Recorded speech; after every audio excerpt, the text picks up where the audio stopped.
things sort of when I get established and things calm down, and there'll be some times where there won't be anything to report, and that's when I'll go back and check over anything I might have missed. So at 10:54 she had issues. They talked about her issues with HRT. Going back to the summertime, I need to show this, don't I, actually? Oh, Tama, she's really good with the and Jennifer, that's it. You've all been so nice. I feel awful that I had to go, but I just had to go. I didn't have a choice with that, unfortunately. But I'm not going anywhere now. That's it now. I'm here, and we're going to catch up, and we're going to follow it as it goes. So, yeah, issues with HRT at 10:54. Going back to the summertime, she discussed she was having problems with the HRT and having bad headaches. Thank you all that kept the other chatters updated, and thanks for ignoring the pathetic troll, whoever it is. But as I say, we've got to just hope that they're okay mentally themselves.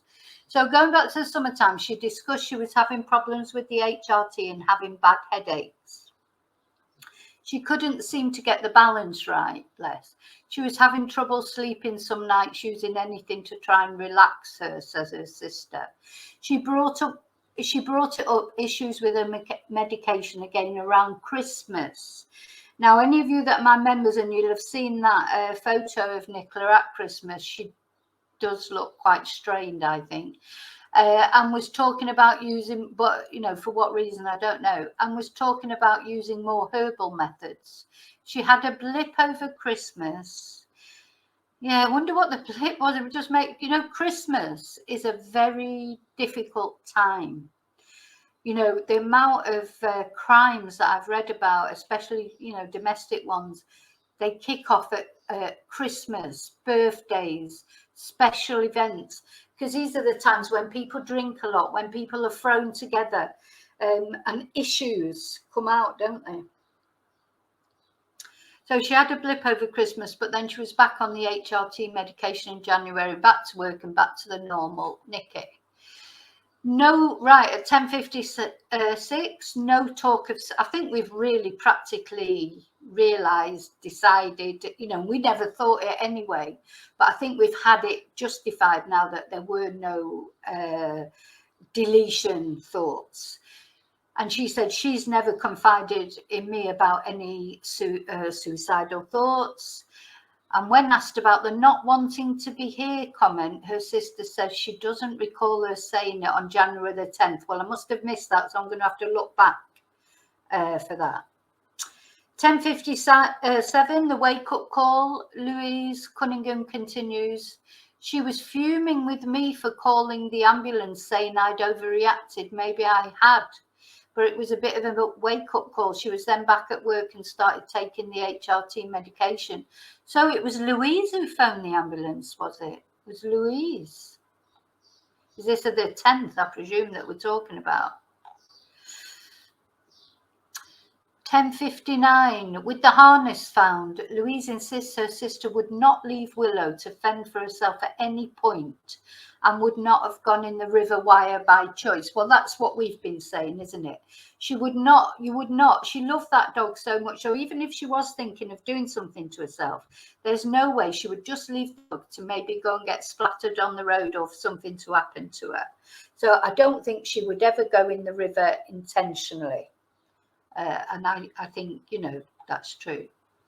At 11:01, she said she didn't pick up the message. She last saw her sister on January the 13th and were the siblings planning a spa day right up to January the 27th. I literally confirmed it was booked, but she didn't pick up the message. Oh, Louise says as she breaks down for a second time. Oh, my God, it must be so difficult for her. So difficult. 11:07, Nicola's career was on the up. She had a really positive meeting about her career. That's what her parents had said, wasn't it? With Love Homes the day before she went missing. Louise says she's in good spirits and looking forward to her career. Oh, my dog's come say hello. Yeah, there's no way that she threw herself in there. Just no way. Right, 11:09. Partner Paul Ansell to give evidence. Says Paul Ansell, the blip over the Christmas period happened, but in January she was back to herself, looking forward to the future, and everything was on the up. She spent most of the last year doing hard work to build a business up, and she was starting to see the rewards of that. So that's as far as it goes to on the. I'm going to come back to the chat. Just make sure you're okay.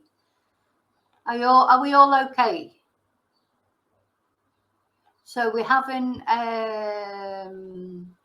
Have they gone? The troll's gone now. I don't think they've come back. Thank you to all of you that have just kept going normally, and especially for yours was how do they hack? Who's done that? Hi, Chumba. Why? Well, what do you mean? Well, how do they hack you? I don't know how they hack you.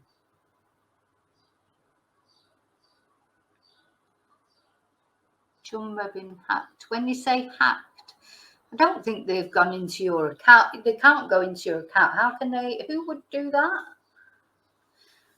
But because now, Chumba, I can just see your normal messages. I think what they do is they make, they'll have made, and this is really how weird some people are. Yeah, they're making duplicate, exactly, John. They've made a duplicate account that looks like yours and come on, to make these comments. They haven't hacked you. They haven't gone into you. What they've done is made a duplicate account. It's so easy. Just, it is easy. You've always got to be careful of what messages you get on YouTube and things like that, because it's so easy to make. Same on Facebook. It's easy to make a duplicate account. So it's not hacking into your account. It's just making a very similar account. And it's probably another YouTuber. It'll be some idiot that's watching this that knows how to do these sort of things. Because it has to be someone who, first of all, it has to be somebody who's even bothered to do it, somebody who's mental enough to do it, and somebody who knows who to do it. So it'll be some YouTuber probably. Yeah, but yeah. Do you know what? Anyway, right. Let's get on to the Manchester Evening News. One, because see if there's anything there. It said, didn't he say that Paul Ansell was given his last? It was the last witness. So is that the last witness already? So not many witnesses today then. Where's the live on here? Come on, Manchester Evening News. Oh, this is yesterday's.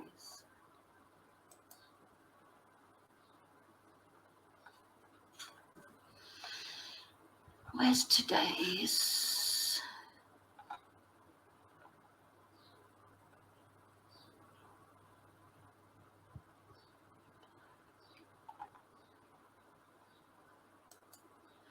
Just trying to find today's Manchester Evening News. It's showing me yesterday's.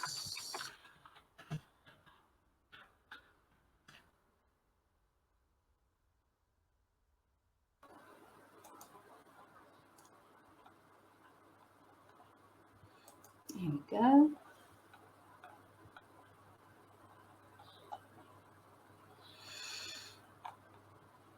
Okay, let's share this tab instead. Make sure you can see it.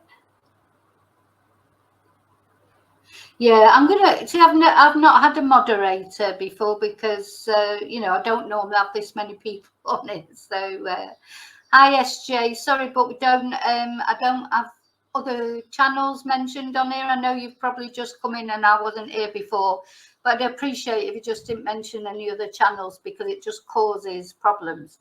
So okay, we're on the Manchester Evening News now. And yeah, okay. Let's go back to the beginning of this because I do like the Manchester Evening News ones. I think they're they're the most comprehensive. They take quite a long time to update, don't they? But they're comprehensive. That's why. So at 9:59, gosh, they started bang on time. So yes, people I know, they've been locked out of there. They haven't been able to get in for the morning session. Presumably they'll be able to get in again for the afternoon session, but they must have arrived. They had to wait so long yesterday for it to start. They didn't realise they would have to be there so early today.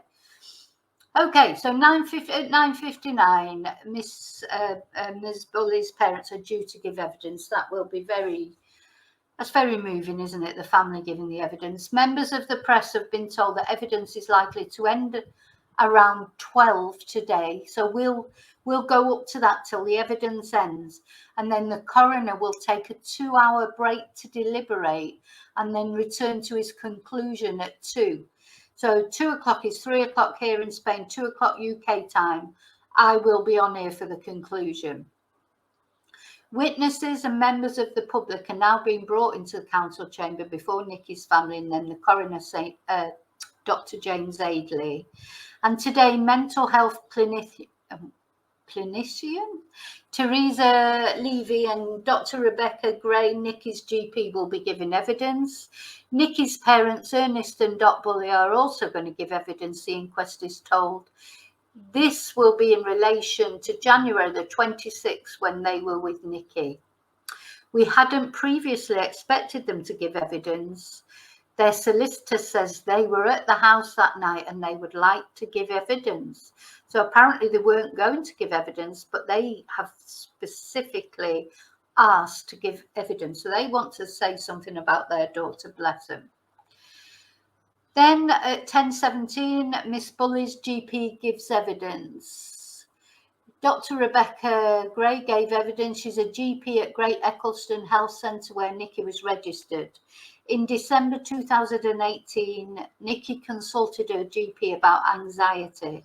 She was prescribed citalopram, an antidepressant, the inquest is told.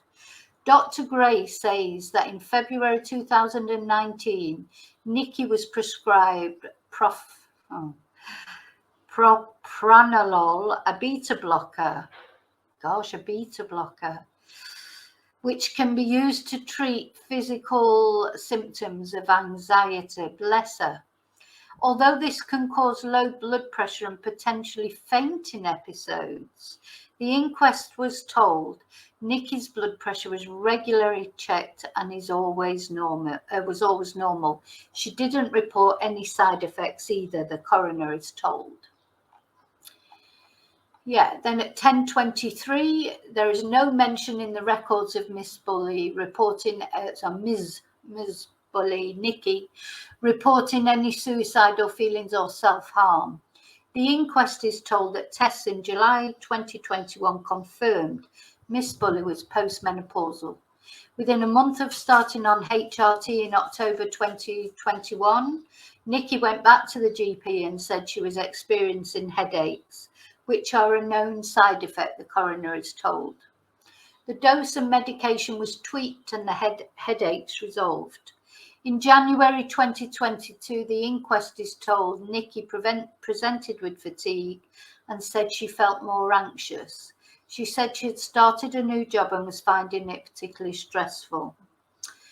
The GP ordered some blood tests, which were all normal, and Dr. Gray said there is no mention in the records of Nicky reporting any suicidal feelings or self-harm. She definitely didn't do that to herself. Let me just check. Hi Caroline, are we all still in the, we've got no trolls now? No, I think we're okay now, so they've gone. I know, why do people do that? Honestly, they're very sad people. I personally think you've got to almost feel sorry. Well, you have got to feel sorry for them, but they cause problems for other people.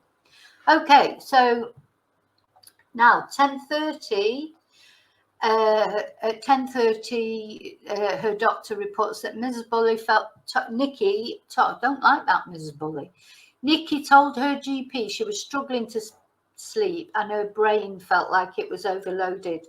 Well, we've all felt like that, haven't we? You know, I tell you what, I listen to a YouTube channel when I'm feeling like that and I can't sleep. There's a YouTube channel called Sleep Cove, where this guy, I think he's called Christopher Fitton, and he tells stories, and you just got this voice, and literally you put it on and within 10 minutes you're asleep. In February 2022, at a HRT review, Nikki appeared emotional and said her anxiety had increased along with low mood. The doctor tweaked the level of estrogen in the medication, the inquest is told. Now, I've never taken HRT. I know, some people swear by it. Other people that have taken it have had side effects. I'm one of these people who hates taking anything. I'm to the wrong extreme, really, to be honest. I know there are times that I probably should take something and I just don't. But I like ibuprofen. That's my favourite. That's my drug of choice. But anyway, I think it works for a lot of things. But it sounds like she was struggling with this. At Nikki's next HRT review. Oh, sorry. There's someone at the door. Hang on. Hey, come here. Go on. In. Go on.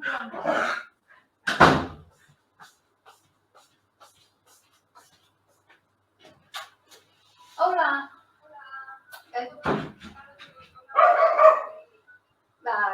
No quiero. Vale, gracias. Oh my God, everything all happens at once. So I thought it was, I've ordered some shopping online because I couldn't get out to the supermarket because I was doing this. I thought that was the delivery, but actually it was the post woman.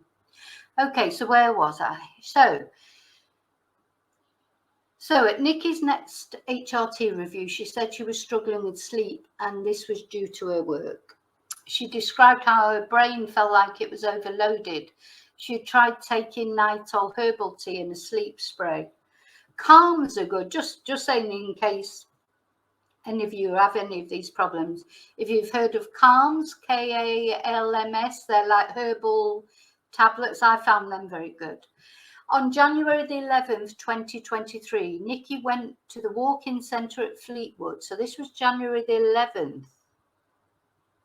January the 11th. I thought it wasn't the welfare check January the 10th anyway. She went into the walk-in centre at Fleetwood and said she had fallen and banged her head the previous night and was feeling drowsy and being sick, the inquest is told. She was sent to A&E at Blackpool Victoria Infirmary, where a head CT scan found no internal injury. Now, well, I wonder if she did fall and bang her head or something else happened, because this is the sort of thing that women say, isn't it, when they go to the doctors? But we don't know, so we can't really, say that. But at one stage over Christmas in 2021, Nikki stopped taking her HRT medication because she felt it might be causing her a low mood, Dr. Gray adds. However, she subsequently restarted it and said this did improve her hot flushes. So at 10:37, they testified that Miss Bulley's family were concerned. Again, who is the family? When they say family, who do they mean? Were concerned over her increased alcohol use. She had said she didn't want to be here. Teresa Lewis-Levy, mental health clinician who was involved with the home treatment team and the Synergy vehicle, which is the mental health emergency response vehicle, is the next witness. She says on January the 10th, just 2 weeks before she went missing, Nikki's sister, Louise Cunningham, called the mental health team and asked for some assistance with her sister. The family was concerned with her increased alcohol use, so I presume it was Louise then. Nikki had not wanted to engage with the children and had said she didn't want to be here. The team arrived at Nikki's home at 7:30. Nikki's partner, Paul, and her sister, Louise, were there, the coroner is told, together with police and a paramedic. What do we think about that? Before I go on to the next one, let me have a look at your comments. What do you think? You know, what it does sound like that, doesn't it?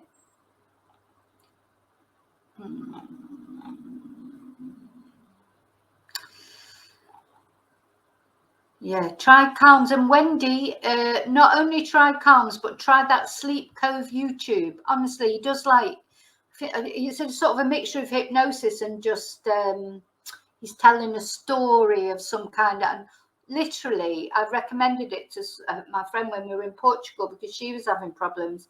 And it literally, she was asleep within 5 minutes. She said the next month, she said, oh my God, I just fell asleep.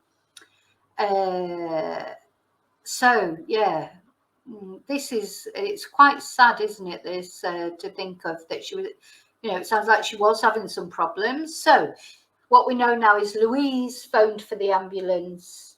We don't have of course the cam footage or whatever because the policeman forgot to turn it on, but apparently, well, we don't know the exact thing of that, but anyway, so Nikki's partner Paul, her sister Louise were there at the home at 7:30 when the team arrived, together with police and a paramedic.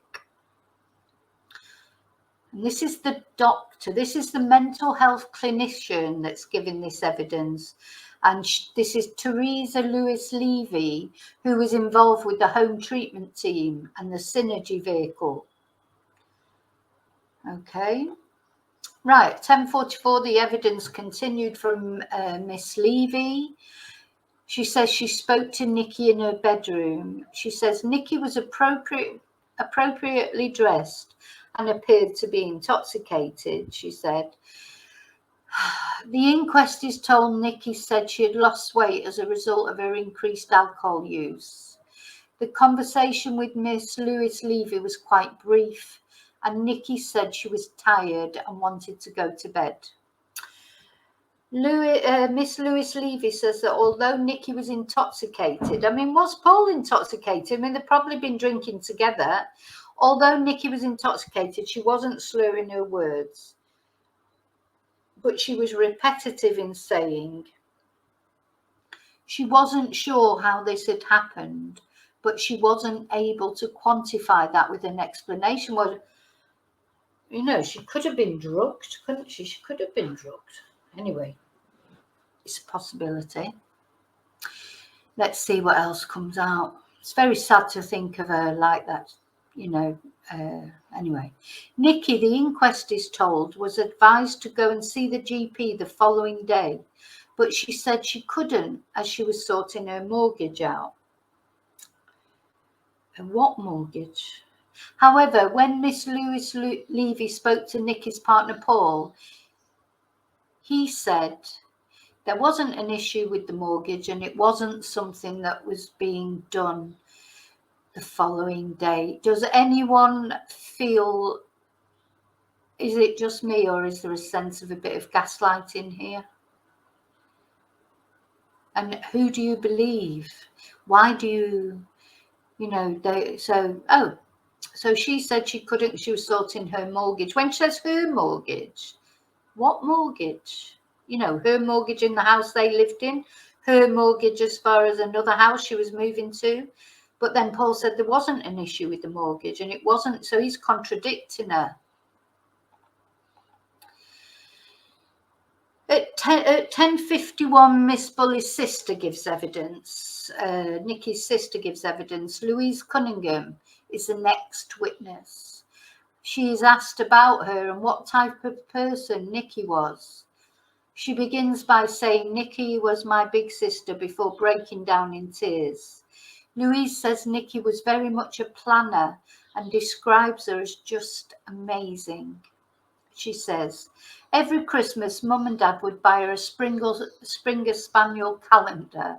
Oh, and every January, Nikki would transfer everything onto the new one with a colour-coded system. She sounds very efficient and organised to me. Before having the kids, she was a mortgage advisor. After the kids, she resat her exams. She was just getting back into a routine of work again, and she was absolutely brilliant. There's a few contradictions here, aren't there? At 10:56, Miss Bulley had a special bond with her dog Willow. Nikki had a special bond with Willow, her dog, her sister says. He was like her third child. She would always find time in her day to take Willow for a walk. Nikki did have a bit of a blip over the Christmas period with her HRT. However, come January, she'd started to get back to her normal self. She was back on the HRT and back to work and back to normal. Nikki, her drinking did increase. But Louise says she has never ever confided in me about any suicidal thoughts or anything like that at all. Then 10:59, what I did read out earlier off the other page, but this will be more complete. The coroner, James Aidley, asked if this was something she had thought about, taking her own life. Would she just leave the dog in the field and go? Louise replies, absolutely not. There is no way Nikki would leave Willow unattended. Referring to January the 10th, when the ambulance was called, Louise says, it was a bit of a wake-up call for her, I think. She was fuming with me for calling the ambulance. She thought I had overreacted, and maybe I did, but she is my sister and I was concerned. She started to get back to normal after that. Well, what was they haven't really said what she was doing that made Louise so concerned that she phoned the ambulance. Anyway, Louise says she saw Nikki on Friday, January the 13th, having stayed with her sister for a few days after the incident on January the 10th. Okay, 11:07. Just let me check back into chat. I just have to check that you're all okay. You're all okay. We've got no trolls now. No trolls, no trolls, no trolls. Good. Okay, so we're getting back to normal now, aren't we? Good. Now, right, well, let's just see what they say. I've got a few thoughts here, but I just want to see what they say. So, 11:07, Louise said that the sisters were talking about booking a spa day on the morning of Nikki's disappearance. The inquest is told that Nikki and Louise had childhood nicknames for each other. Nikki was Clacker and Louise was Tosh. On the morning Nikki disappeared, the inquest is told that Louise texted her sister on WhatsApp and they were talking about booking a spa day. Louise booked the spa day that morning, then signed off a text to her at 8:52 a.m. with the words, Tosha. Oh. Louise says tearfully, literally, I was saying it was booked, but she never picked up the message. So the inquest is told the sisters were due to go to Ribby Hall for a spa day on March the 18th, using a voucher Nikki's daughters had bought her for Mother's Day in 2022. Sophie Cartwright, Casey, representing the family, asks, would it be fair to say you were incredibly close sisters? Louise replies, yes. The barrister continues, not just incredibly close, but you come from a very loving family. You were brought up down south, but Mum and Dad moved north to be near their girls. Also, it sounds like the girls went there first, then Ernie and Dot. We talked about hobbies, but is it fair to say Nikki's hobby was family? And Louise responds with a yes. At 11:10, we hear that Nikki was excited about her career. She worked with Love Homes in Garstang, an estate agent. The day before she disappeared, Louise said she had a really successful work meeting and she was excited about her career. She worked for herself as a mortgage advisor, but had built up relationships with various companies such as Love Homes, Concept Living, a new build construction company, and exclusively mortgages. Okay, I'm just going to let my dogs out of the bathroom because I just remembered I put them in the bathroom because the doorbell rang and then I put things that's still in there. Calm down, calm down, calm. Hey. Okay, so at 11:16, apparently Nikki was full of beans the night before she went missing. So we're now on to Paul's evidence. He is asked by the coroner, you were Nikki's partner? And he replies, I am, making a distinction between past and present tense. Yeah, he is very softly spoken and sat with his arms crossed on the table in front of him. After the mental health blip, he says she was back to her usual self and everything was on the up. She was getting back into her work. She was excited. It was going really well. She had worked so hard. She was happy about earning her own money and getting that independence again. The night before she went missing, he says she was full of beans.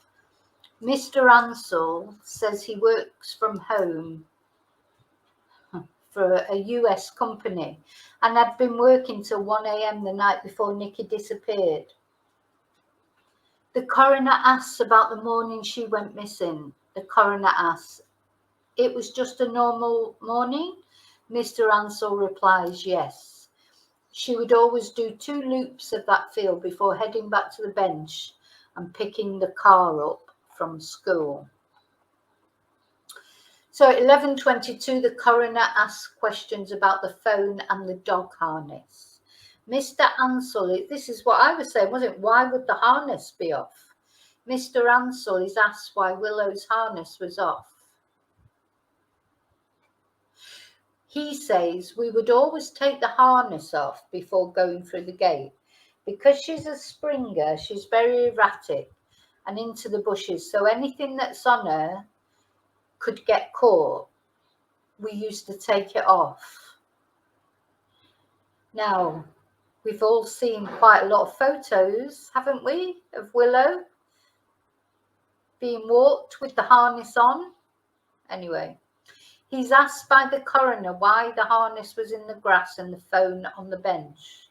Mr. Ansell says, well, he said the other day, he said in the interview, it was a decoy, didn't he? But anyway, let's see what he says now. Mr. Ansell says, when she got back to the bench, she is still listening to a conference call. She must have put the phone on the bench and then gone to put the harness back on Willow.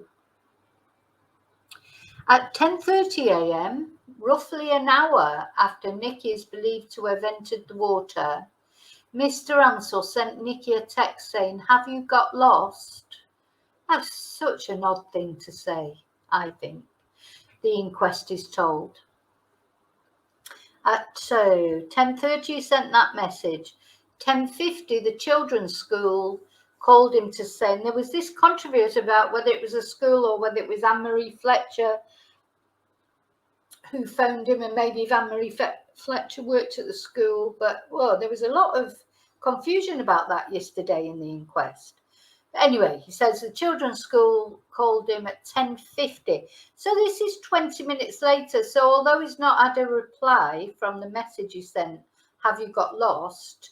or phone calls, he hasn't popped round 10 minutes away to see if she's okay. And you know what? He didn't even know if she had actually even made it to the school. You know, she might have gone off with the children, or they might have had an accident. He didn't know any of that, and he didn't go over to see if she was okay. He just, anyway. At 10:50, the children's school called him to say her phone and Willow had been found. The coroner references Ring doorbell footage, which shows Mr. Ansell leaving the house at around this time in his gym gear. It doesn't mention his gym gear. Sophie Cartwright asked Mr. Ansell to explain more about this successful meeting that Nikki had with Love Homes in Garstang the day before she went missing. She had agreed to be their sole mortgage advisor, the inquest here. She came home in amazing spirits, says Mr. Ansell. Right, let's see what you're saying in chat. What do you think about all that? What do you think about all that? Yeah, never asked anything. Gosh, I can't wait to see what comes out after, but very, very strange, isn't it? Have you got lost? And then not, literally around the corner where she supposedly disappeared from. Yeah. Anyway, don't forget to press like. Remember, so just to remind you, because I think we are learning. There's something about that. There's something about that when he says she came home and she was full of beans. Anyway, let's see so 11:31, an incredible mum, an amazing mum. Mr. Ansell reveals Nikki had a meeting planned at 11 a.m. the morning she disappeared. She then had quite a lot of paperwork to get ready for another meeting that afternoon. She would always come home from her morning walk at between 10 and 10:15, he says, adding, when it got to 10:30, I started to feel a bit concerned. The inquest is told that on Saturday, January the 28th, Nikki was due to take her daughter to a gymnastics competition. She had a full day of practice that day, and that's why Nikki had arranged a play date for her other daughter, who also had her first street dancing lesson that morning. There is no way that she threw herself into that river. He describes Nikki as an incredible mum, an amazing mum. Reading from Mr. Ansell's statement to the coroner, the family's barrister says, your daughters and her daughters were her absolute world. She adored nothing more than a walk with Willow in the countryside or a family walk in the hills, followed by a nice meal out. 11:45, everybody loved her. Mr. Ansell says there would be no reason why Nikki would put the harness down on the ground. He says the phone would have been on the bench because Nikki would have put it down in order to put the harness back on Willow. Mr. Ansell says that at the time Nikki disappeared, she had stopped drinking and was back taking her HRT medication. He says in his statement, she was grateful for every day. She was an amazing mum and partner, and this gave her huge security. She focused on the important things and did the right thing by everyone. She was well respected by all who knew her, and everybody loved her. Oh, that's nice. I'm going to have to look back over all the photos of the dog, because I think she's always still got the harness on the photos that I've seen. But I need to check that. I will do that when... oh, there you go. That's the last one so far. Let's see if there's anything more on here, because we've not looked at what Mark's got to say today. Oh, so, yeah, the parents.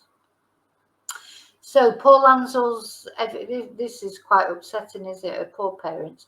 Paul Ansell's evidence has concluded, and now Nicola's parents, Ernest and Dot, will speak as an addition to the planned witnesses. So they've asked to speak. 11:47, everything normal. Ernest and Dorothy were at Nicola and Paul's home on the Thursday before she went missing. They picked up the girls every Thursday. So what, were they taking them back then, or they picked them up and they were going to have them overnight? So were they taking them back? They picked up. Oh, so they'd probably picked them up from the school, I did that Thursday, and then took them for their tea or whatever, for their dinner, and then took them home. Everything was just normal, says Dorothy, who then breaks down as she recalls saying goodbye to her daughter for the final time. Well, you know that's going to make me cry, because that's, thing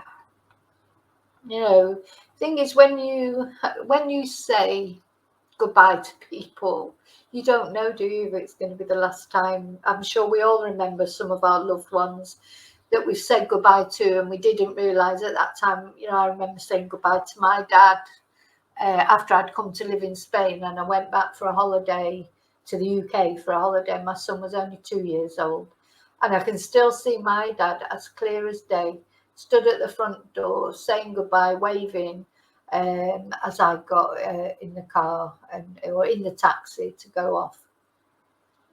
And I didn't know that would be the last time I would see him. So I expect that plays on. So it just shows you've got to appreciate your loved ones while they're there. Say the things you want to say. Don't hold back, because you literally do never know. You know, it doesn't matter if they've got a dangerous job or not, or if you're going a long way away or not.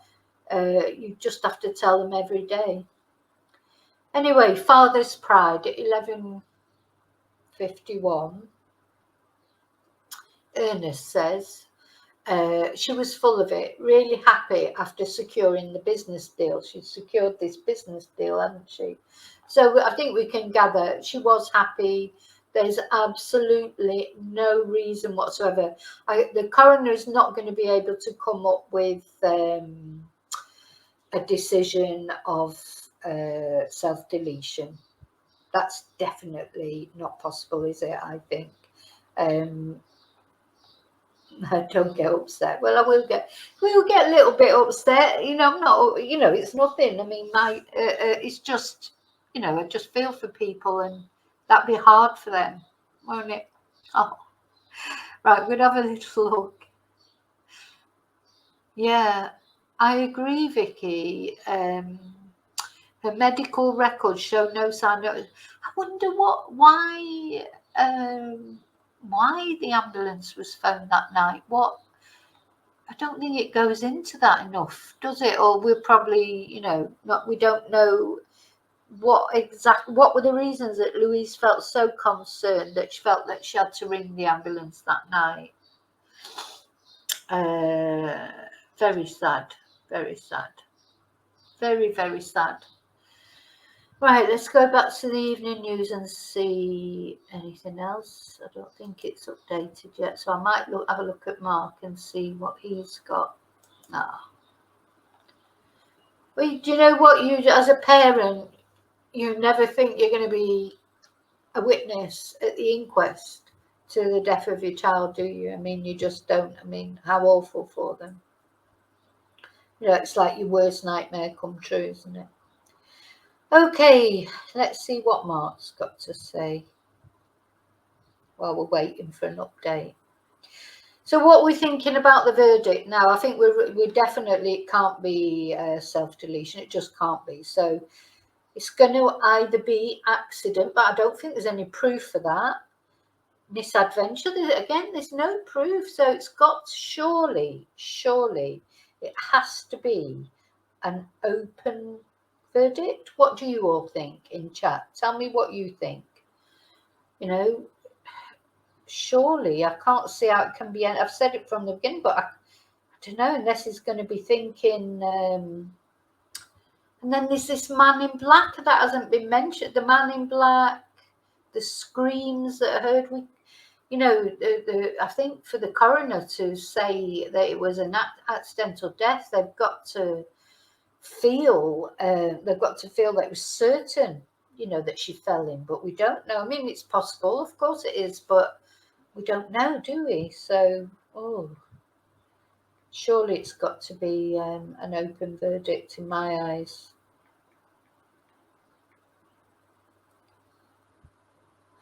I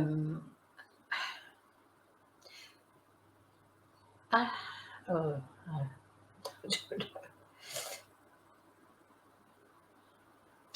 Right, let's see. Oh, he doesn't seem to be giving updates today.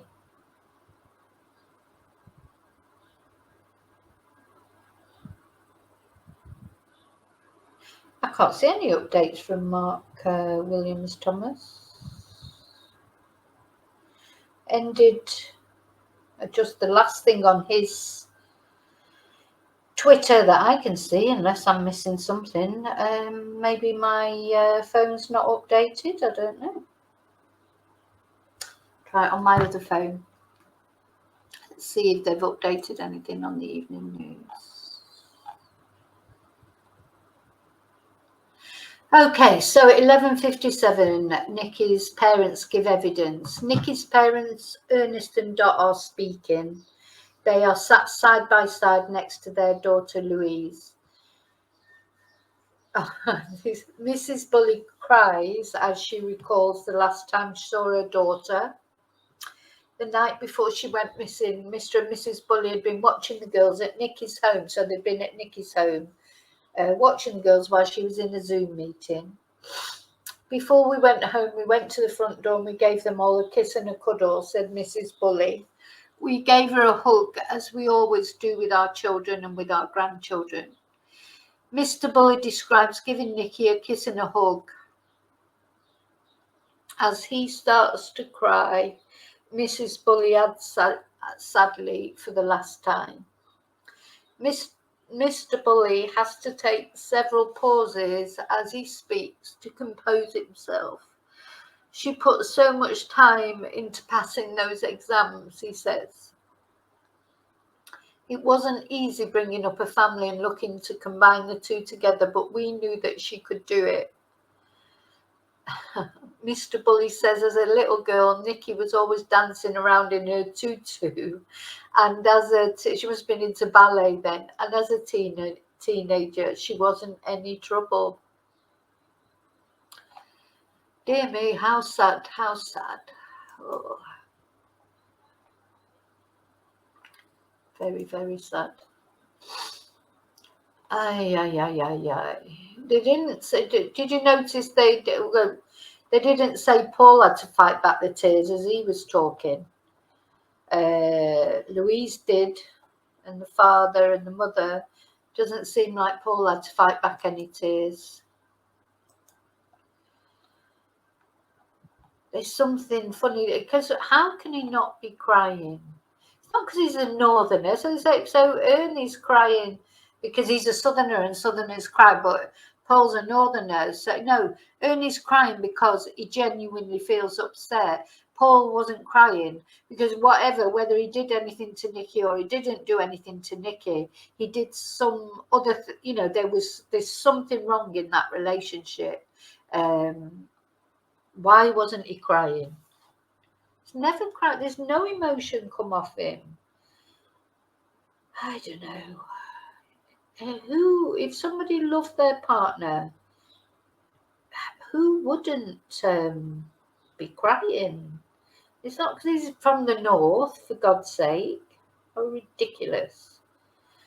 I would have liked to have been able to actually see him giving that evidence. Actually, it's good to have the catch-ups, etc. It's good, at least we know what's going on, but it'd be better, wouldn't it, to be able to actually hear it, because you have to feel someone's emotion. But it's funny, I can even feel Ernest and Dot's emotion just from reading it on the update on the Manchester Evening News. I can't feel any emotion from Paul, even when I'm watching him speaking face to face. Where is the emotion? He can't be that emotionless. He described himself as laid back. Oh, one of the people that are there at the inquest said he's done something about his hair. So he's got like a bald spot at the back that was showing something's been done about that, been sorted. I don't blame him for looking after his appearance, etc. And I know it's pretty obvious that he does use Botox, etc., which lots of people do. He's very conscious about his appearance, isn't he? Very appearance conscious. Yeah, Mark Williams Thomas, he's not updating today for some reason. So maybe he got locked out as well if he didn't get there in time. That's just, God, I'd be going mad if I didn't get in there. Okay, right, we've got an update. 12:02. The family's barrister urged the coroner to return a conclusion of accidental death, because they won't want the self-deletion verdict, that's for sure. So that'll be the worst thing that they're imagining. The family's barrister, Sophie Cartwright Casey, is now making submissions to the coroner regarding possible conclusions available to him. Coroners are encouraged, where possible, to use what is known as a short form conclusion, such as accident, misadventure, suicide, or drug-related death. Miss Cartwright KC tells the coroner the conclusion he should return is one of accidental death. She says, The phone evidence, post-mortem evidence, expert evidence, and eyewitness accounts all point to Nicky's death being an accident. But what about the screams and the man in black? I feel like I'm in some sort of parallel universe sometimes. They just reported. Are they saying that they don't believe Ron? Not Ron. I could have forgotten his real name now. I've been calling him Ron for so long. So they're saying they don't believe him, that there was no man in black. There was no screams. Anyway, apparently she said what occurred on the riverbank at probably some time. Where's it gone now? It's just updated again. What happened on the riverbank at probably sometime shortly after 9:18 was a tragic accident for Nicky. Now, this is the barrister that's representing the family. So at 12:04, the family is saying the family are of the view that rumour, suspicion and speculation has been allayed by the evidence. She adds, it is clear from the evidence that at 9:15, Nicky increased the volume on the call. And it appears that what happened after that must somehow be linked to the location of the dog harness found on the steep part of the slope. There has been much rumour, suspicion and speculation. The family are of the view that this has now been allayed by the evidence. The family are comforted by the evidence that Nicky's death would have been very soon after she entered the water. The barrister urges the coroner to find. I don't quite get this, but anyway, the barrister urges the coroner to find at approximately 9:30 a.m. Nicola Bulley, on the balance of probabilities, died in the river due to an accidental death. And this is the barrister for the family saying this. Right, I'm coming back to the chat now. What do we think?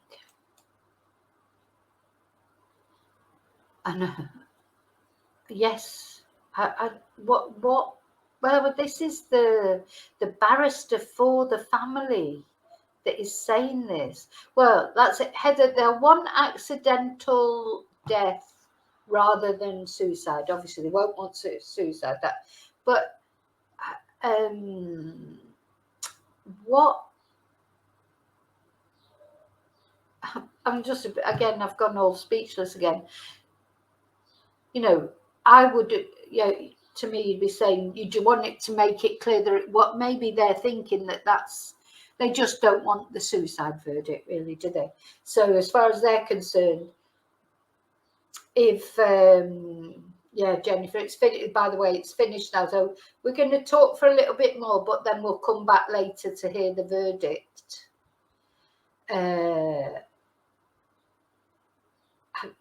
God, I just don't know what to say. I just don't know what to say. I think, they need it closing. I wonder what happens. Like, say the coroner takes that view and records an accidental death, but to me, surely as a coroner, you need proof. Where's the proof? Not the proof. Heather, no, I wouldn't say I have changed my view. I think there's something strange about it. And the things that are worrying me are the screams and the man in black. Now, if it wouldn't be for them, this man in black that's never been found or even in court. So basically, then, are they saying that that's a rubbish thing that Ron had said? He's not called Ron, but Roy or whatever his name is. Are they saying that wasn't true, that there wasn't a man there? Because I'm telling you what, if there was a man there, you'd want to know who that man was. If not, even if they did anything to Nicky or not, But for the people that are going there walking, the women that are going there who was that man and why has he not been found? But it could be completely innocent. It could have been someone waiting for a lift. I mean, what would they be waiting for a lift for? But how? That's was it Richard Fife who said that? So it wasn't Ron. It was Richard Fife who said about the man in black. So are they saying that Richard Fife was lying about a man in black? I mean, he said he saw him twice as well. He wasn't just saying, no, I just caught a glimpse of a shadowy figure and I thought it was a man in black. He says he gives quite a detailed description of him. But one of my people that were there at the, they gave me a pretty clear description what he was wearing. Let's have a look. Yeah, man in black jeans, hoodie and a beanie hat with a round face, 6'1", 45 years old, around. Seen by, and she's put Roger, Ron, Mr. Pike, and you're saying it's this Mr. Fife. So it wasn't just like a shadowy figure. They've got a detailed description here of a man in black that was seen there that we don't know who it was. So how can, that cannot be passed? Surely that cannot be dismissed. Surely that can't be dismissed. Let me just look at her. Oh yeah, so she's really annoyed, this lady, because she's bumped into someone there and they got locked out as the doors closed early today, which is bloody marvellous, because yesterday we had to wait 90 minutes before it even started. Anyway, we can go back in after lunch, so she'll be going back in for the actual she'll be going back in for the verdict. That's right. I mean, the thing is, maybe it didn't have anything to do with it. Maybe it is true that it was accidental death. I still think there should be more made of why she wasn't found. There's still a lot of questions, isn't there? Still a lot of questions, whichever way you look at it. Now, the family will want the accidental death because they won't want the suicide death. They won't want that. That, for the daughters, for Nikki's daughters, for the children, they won't want them to grow up thinking that their mum did that. And she didn't do it anyway. I don't think there's any evidence for that anyway. I don't think any evidence has been presented, has it? All right, she might be having a few sleepless nights or being a little bit, she's had some problems, but there's nothing to suggest that she did it to herself. So I think we can dismiss that. Yeah. I know people whose parents have taken their own lives or whatever, and self-deletion. I know when people do it and they're totally they're not, you have to feel sympathy for people who feel that they're at that point that they do it. But sometimes I wonder if they realised the devastation, that they do leave behind for everyone. The devastation, it affected my life, and it was, for me, it was my ex-partner, and it was almost a relief, because when he wasn't here anymore, that meant I was safe, because I wasn't safe until he did that. But it still was a total devastation even in that case. So God knows how it was for his children, and these things never go away. And I know that now his children, they're grown up and they've got children of their own, so he would have had grandchildren, and quite often I think God, he never even got to meet his grandchildren and stuff like that. And it just caused devastation. And I know when people are feeling like that, they don't, it's because they're so encompassed in the way they feel. They can't think outside the box. But I just wish they would, because they leave so much devastation behind.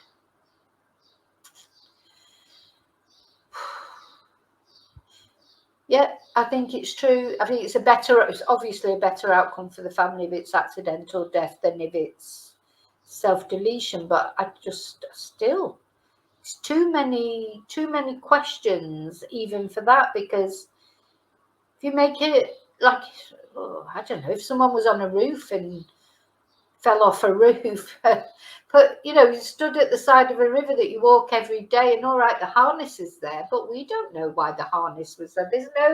There's no proof to say it was an accident. There was nothing. Sally Riley said that right from the beginning. There was nothing on the side of the bank that showed that anyone had fallen in. There was no scrabbling. There was no.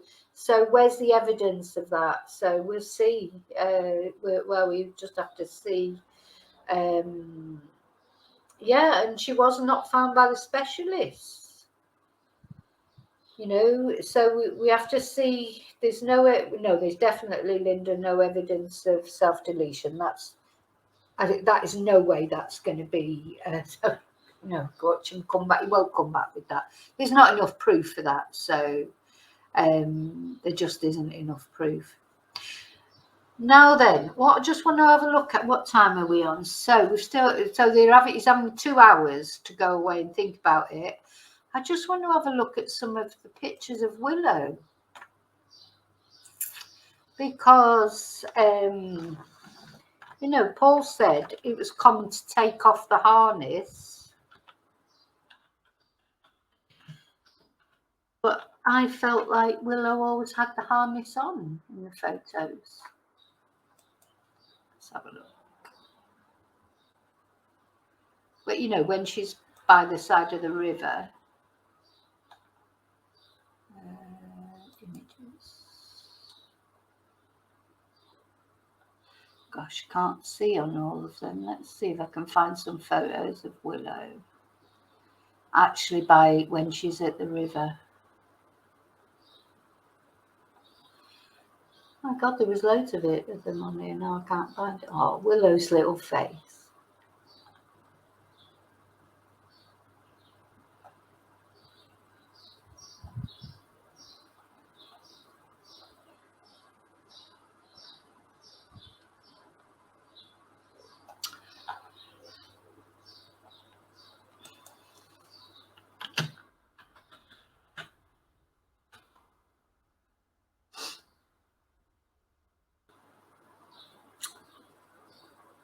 Right. So there's a couple with both. So we've got let me go back. Let me show you these pictures.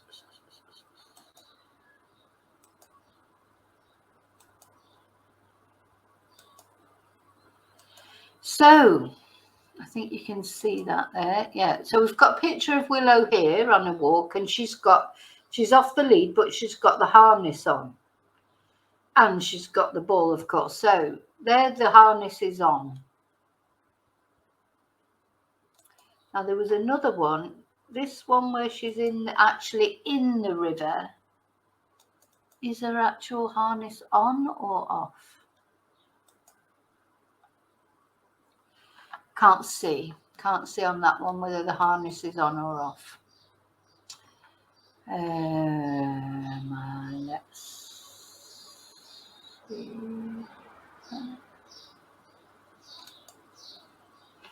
Let's see if we can find another one. Well, the harness is on there, but she's on the lead. I'm looking for that. The pictures of when she's. Here's one. Where is it? Oh, where did that disappear to? Yeah. See, here's one when she's. Look. Again, she's off the lead, but she's got the harness on. So Paul said it was common to take the harness off. It was common to take the harness off when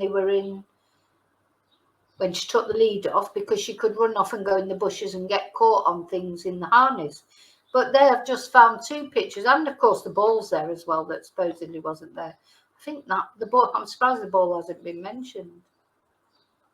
Let's see. Said the water.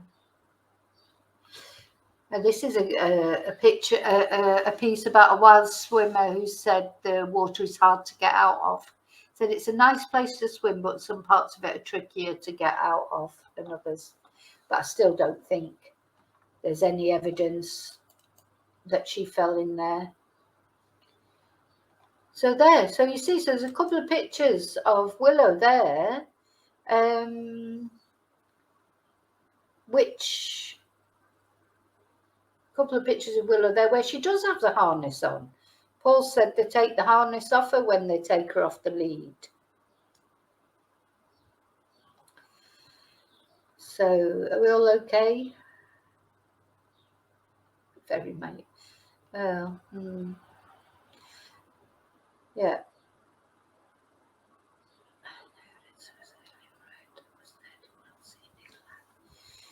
Angela, no name is given to the man in black, but he was reported on, you know, he was given, he was mentioned in evidence. One of the witnesses said he'd seen him, and not only once but twice. He'd seen him walking towards the area where Nicola was, and then he'd seen him coming back, and he thought he was waiting for a lift. And I was thinking, well, waiting for a lift in the middle of a field, you know, because I don't know exactly what point he saw him. But then, as the guy drove off, he said then he had disappeared by then. So no, he was never named, because as far as I know, they never even looked for him. And then Rebecca Smith said, in her opinion, there was no foul play because there was no sign of anybody who shouldn't have been there in the area at the time. But that was literally just half an hour after one of the witnesses had said he saw a man in black. So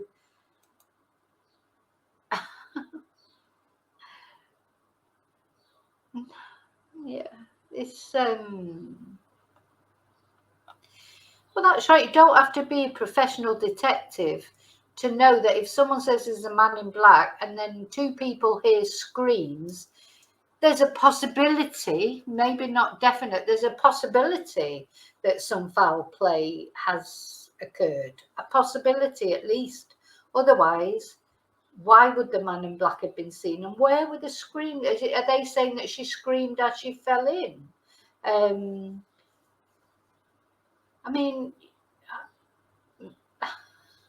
what is he going to make of it all? Yeah, what is he going to make of, what is the coroner going to make of all this? You know, I don't think they interviewed Paul much. I'd want to, maybe we didn't get all the details there, but maybe I'll find out later when I get to talk to people who are there. Why didn't the interview people see if Nicola was happy with Paul? What was going on with Paul? And that thing that was said that she'd gone to the hospital because she'd fallen over and banged her head. That is just a typical thing that women who are experiencing DV, they say they go to the hospital, they fell over, they walked into a door, all sorts of, tripped over the dog. I suppose that's what they're saying, maybe that she tripped over the dog, which could have happened, I suppose, but there's no proof. There's no proof that that's what happened. So why did nobody interview Nicola's friends, like to see what the relationship was like between them?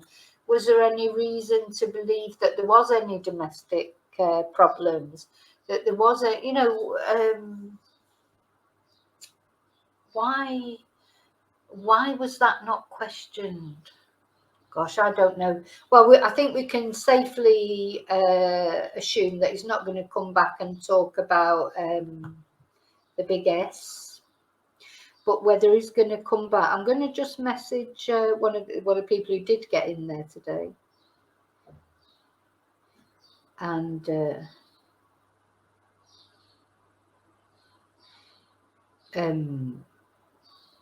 just see what they think.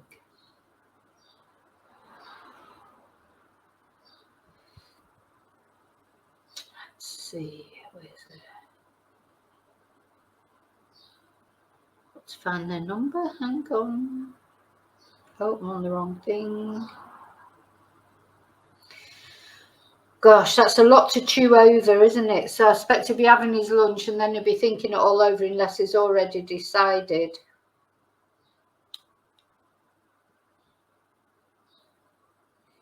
Let me just see what they make of it.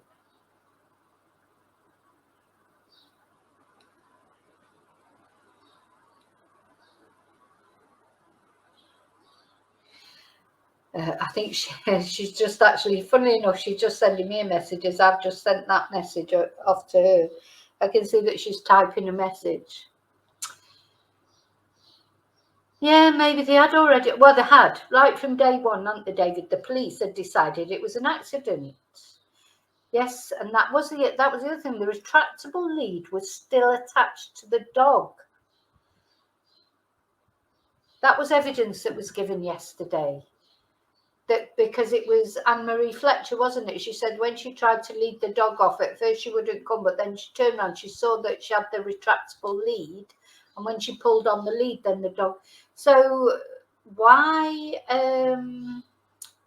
So it's not true about the harness. It's not true because I can't all be true, can it? So he's saying that he took the harness off. Take the lead off. You take the harness. We used to take the harness off. The lead was on. Right, I'm starting to get a bit annoyed about it all now. Yes, Silver Moon Warrior. Paul said they take the harness off because Willow got bushes and trees stuck in it. But we've got a picture right here. Oh, I've got to go. There's a photo right here of Willow off the lead with the harness on. And also the evidence that was given yesterday, the lead was still on the dog's collar. You know, so it's unbelievable. Hi, Jason. So unbelievable. Well, I'm saying that we've got to wait for the result, haven't we? So we'll see what he comes up with. To me, I don't know, if someone was presenting all that evidence to me, I still don't think there's evidence of anything. There's no evidence that there is, well, no, because she didn't have the harness on, Silver Moon. When they found the dog, at that Anne-Marie Fletcher, her testimony yesterday was that the harness was, well, Penny found the harness, didn't she, on the riverbank. And then Anne-Marie Fletcher said when she tried to get the dog to move, it still had the lead on it. The lead was dragging behind.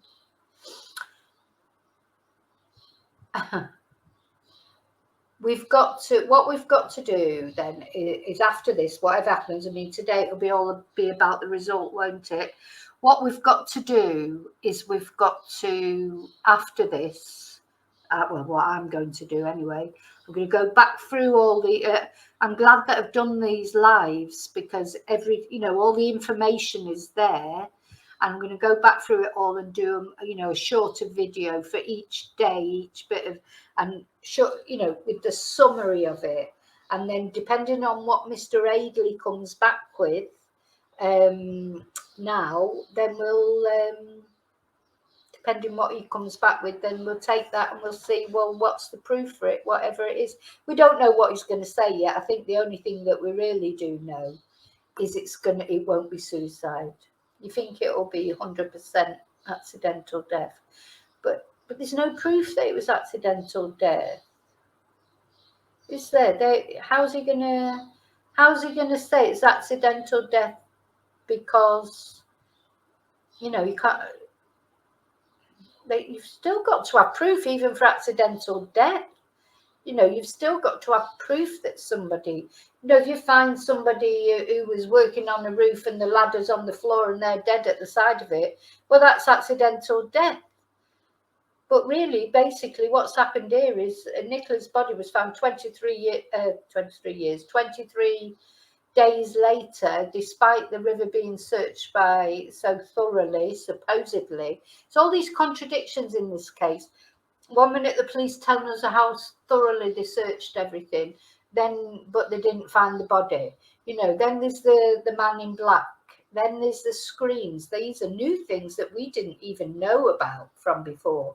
So it's, well, we'll see what the result is first, Princess Tippy Toes, because he may come back with an open verdict, but it's not looking like that, is it? Because it looks like he was almost being directed towards that by the family. And I'm just wondering, like, is it because they just want it closed and finished? You know, they just want it, they don't, if it was an open verdict, I'm just wondering what happens if it's an open verdict and then more evidence comes. What happens?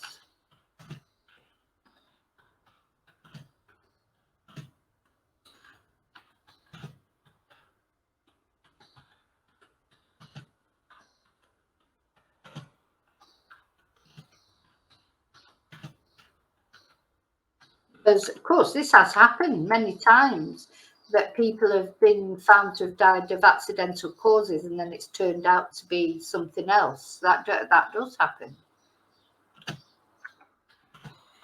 I think for the family, or certainly for Nicola's parents, they just will want it to be known that it wasn't self-deletion.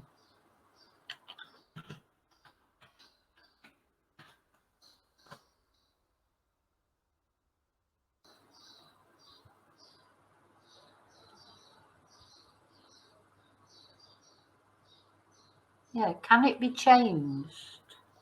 It's not coming up. Let me see.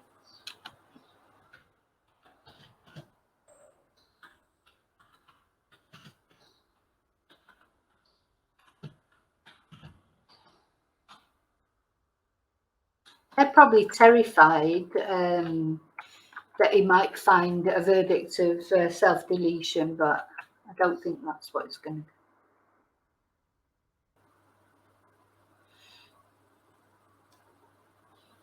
All right, so the verdicts can be changed, they can be challenged, but let's see. So the family has a right to challenge a coroner's decision if they want to. And if a coroner agrees that there are reasonable grounds to change, so I presume if they find it's accidental death and then other things come out.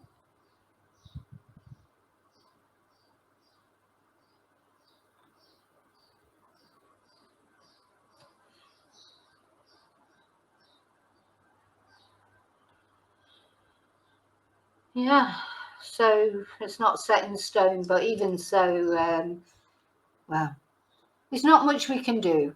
We can only wait and see, can't we? We can only wait and see what decision is made. But I think there's quite a few anomalies there. But, you know, yeah, Jason, how are you? Not a live, perhaps. Perhaps we won't want to do a live, but it'd be nice to do a question and answer thing. You know, I could get all your questions that you wanted to put to him, and we could do that, and you might feel more confident if it was in the Zoom call, first of all, because you know what, you know, you get idiots. Yeah. People even should never express suicide to me.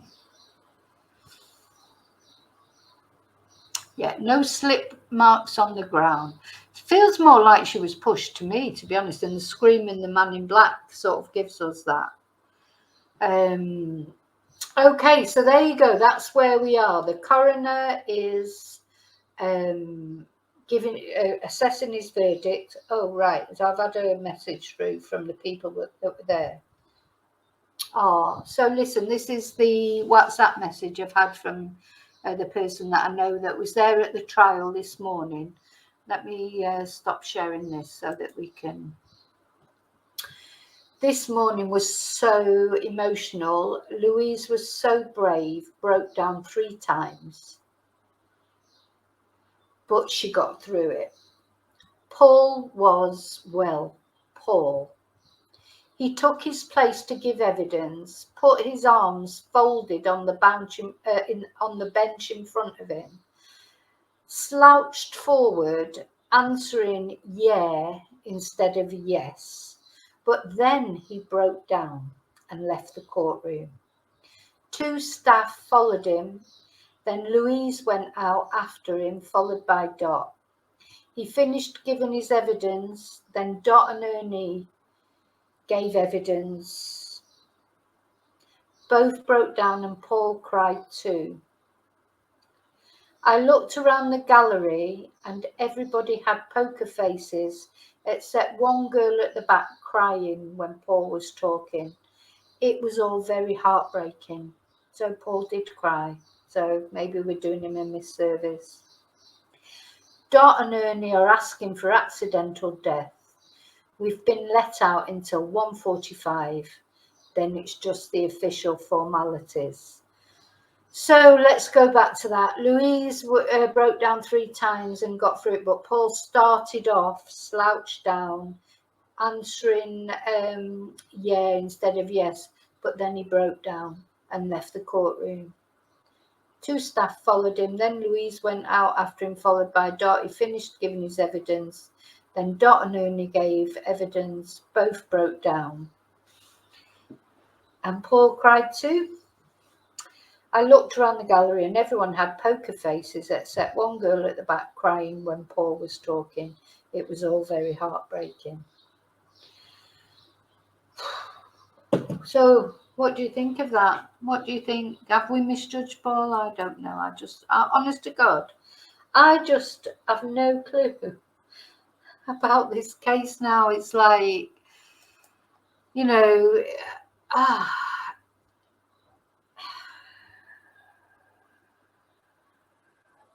yeah, that's a good idea. How do I do a poll? Let's do a poll. Don't know how to do it.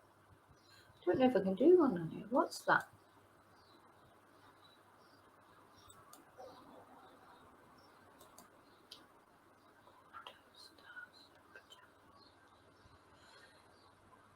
Yeah, I know there's a way that you can do a poll, but I can't see how to do it here on StreamYard. I know how to do it on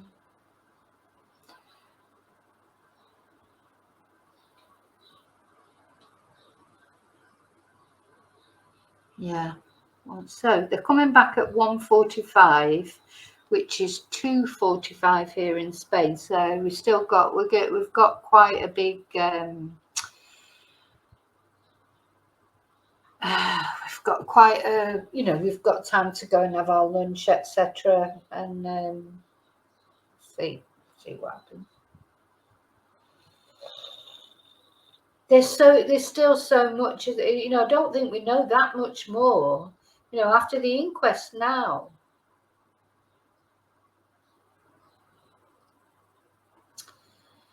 Yeah, some people don't put themselves over, do they, Jason, in the right way, I suppose. But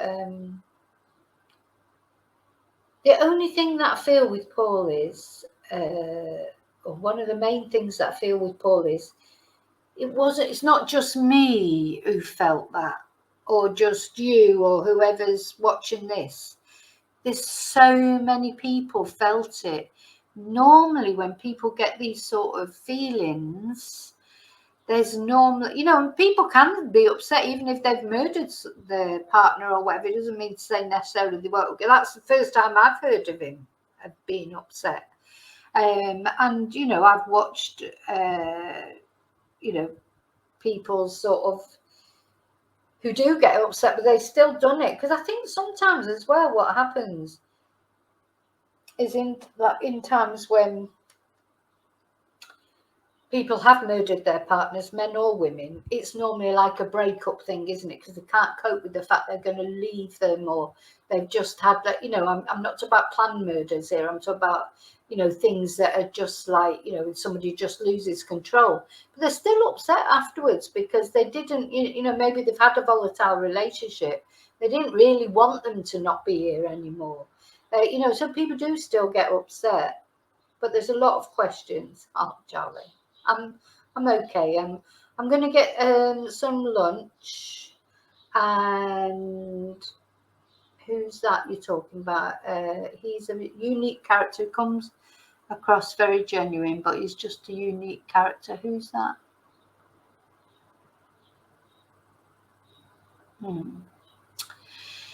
Yeah, well, we see what the coroner says and then see what happens from there.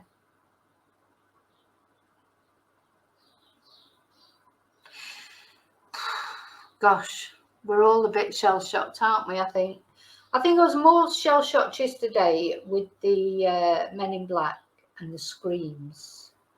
That really sort of struck with me, and I just don't know why. I don't know why we were never told that before, and I don't know why the man in black has never been found. Oh, talking about Paul. Yeah, he could be a bit Asperger's. Some people are, you know, one of my brothers, of course, years ago when we were young, he didn't have these diagnoses then, but when we look back now, and even he will admit it, there is definitely something, you know, he can't feel. I'm trying to think if I've ever actually seen him cry. No, my other brother, yes, his emotions very normal, except we're very normal. But I do have one brother who, yeah, but I think that's, yeah, maybe he's on the spectrum.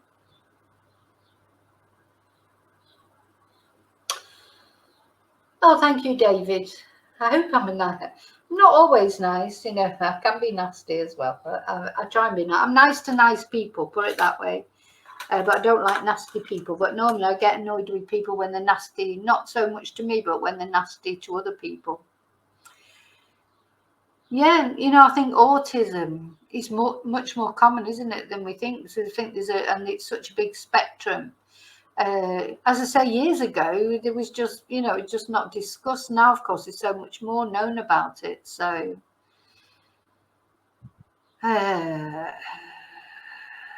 yes, you're right, Daisy Meadow. That woman who murdered her partner, and then she was like totally distraught. But of course, it was all a load of rubbish. But I think she was genuinely distraught because they'd had this very volatile, you know, sometimes people have these relationships, don't they? And it is love, but it's a funny sort of love. It's like, you know, and it's all like it's either right up there or it's right down there. They love each other. Love and hate are so close. So sometimes people that argue a lot in their relationships, it's not that they don't care about each other. And if somebody kills someone just because they just lost it and went too far, I think quite often they're sorry afterwards. Yeah, I think there is I think there is a lot of yes, we should well, the police should have made a public request for the man in black. The man in black has completely sort of whatever comes out, whatever result this coroner gives, everybody's going to focus on the man in black because it's totally unexplained. You know, you can't just like say, you know, there's a witness, a key witness that the police never found. And then Rebecca Smith just dismissed it and said there was nobody in the area who was suspicious. Who was the bloody man in black? You know, it's and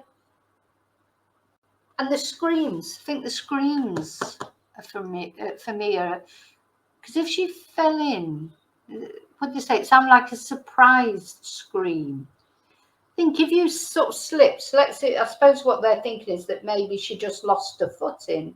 Would you scream? Or would you? And then they said that she'd be dead within 20 seconds, so she wouldn't have had time to scream, would she? Oh, you know, it doesn't add up. Yeah, I don't think the inquest has. I mean, it's explained some things to us, like the timeline, who the witnesses were, etc. But I don't think it's really given any answers as to what happened to Nikki. And then the Fitbit. Oh God. So yeah, we've got to sit and work. We'll get the coroner's verdict later. And then what we'll be doing leading up to the weekend and everything is trying to make some summaries of all the evidence, etc. No, Jessie, the scream was heard at 9:30 in the morning. 9:30 in the morning, it was held by two people. You know, the thing, Jason Rottweiler.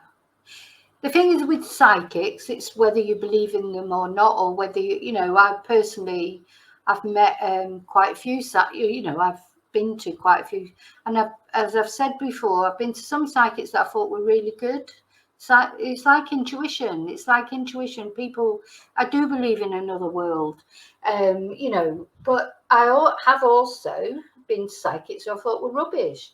But it's only like, you know, being a psychic, it's like being a teacher or a plumber or anything, really. You get good ones and bad ones. Some are in tune, some are false, some are, that's how it is in all walks of life. So I keep an open mind. I don't say that I believe, I don't believe. I keep an open mind to everything. And I have had some experiences myself, not like, but I've had some experiences myself which have made me convinced that there is definitely more to. There's more things on heaven and earth, as they say, Horatio. You know, we are spiritual beings living in a physical world. We have a spirit. We have a spirit. Anyway.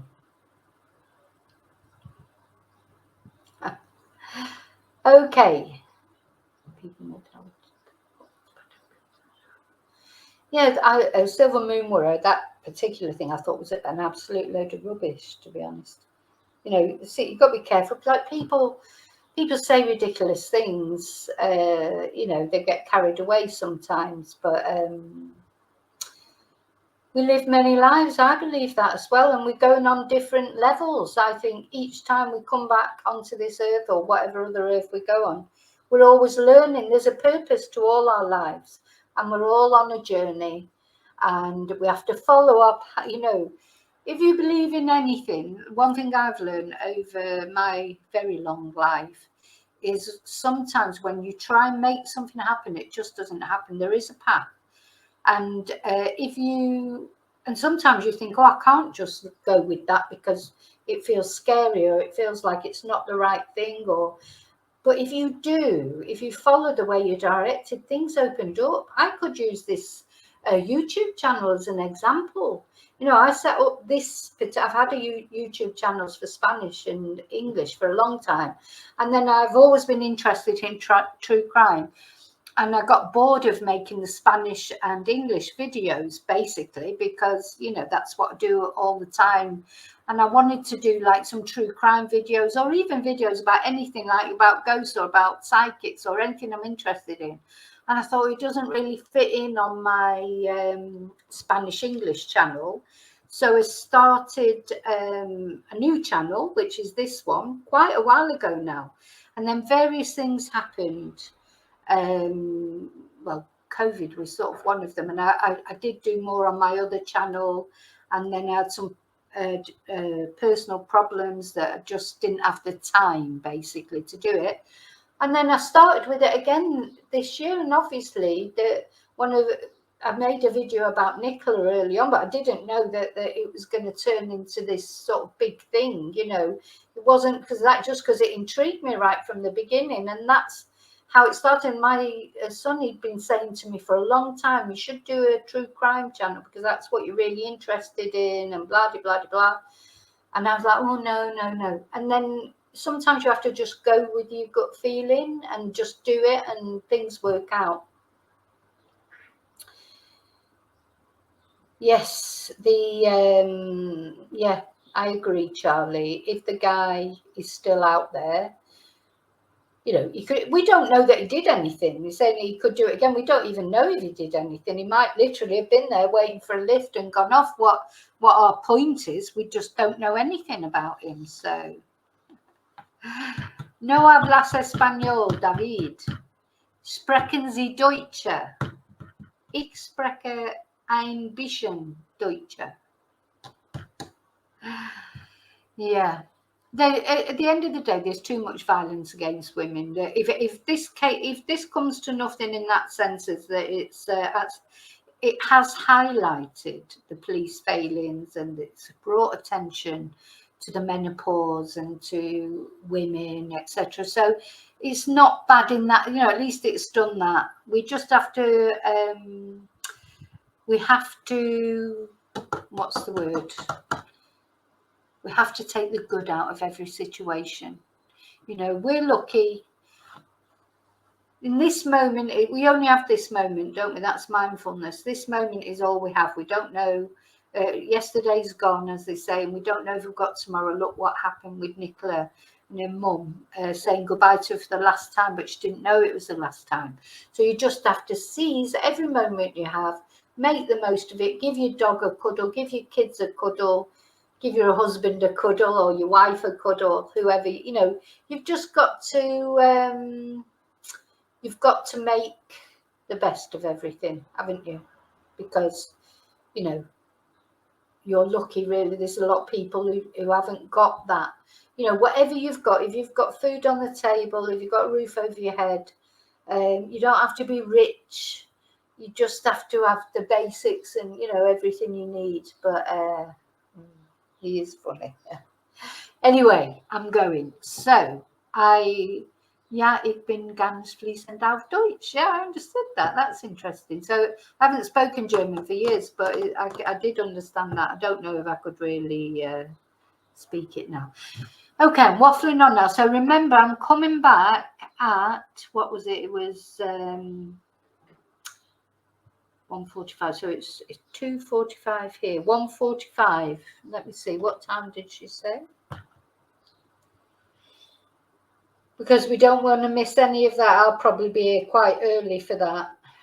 I've already put the link up for the afternoon session of the inquest. 1:45. So it's about an hour from now, okay? And the link is already up there, okay? We'll come back on the different link to get the verdict. So thank you so much. I'm sorry I had to leave you all for an hour, and thank you for holding the fort. And don't worry, any of you, if you think you were hacked, you weren't hacked. Your account was duplicated. Some, you know, very sad person who hasn't really got much else to do, and we have to feel sorry for them, because they've got to be pretty sad if you feel like that's how, you know, that's the entertainment for your day. We will see. Yeah, have a latte and a sandwich. I think that's more or less what I'm going to have. Okay, so I will see you later. I won't give the goodbye because I'll see you later anyway. Thanks so much. Remember the like, please. Yes, we're all blessed. Trish, I'm not as exhausted as yesterday. It's not quite as hot today as yesterday. But yeah, I'm going to go and have a little break. It's my voice that goes. Thank you. Enjoy your lunches too. Thank you.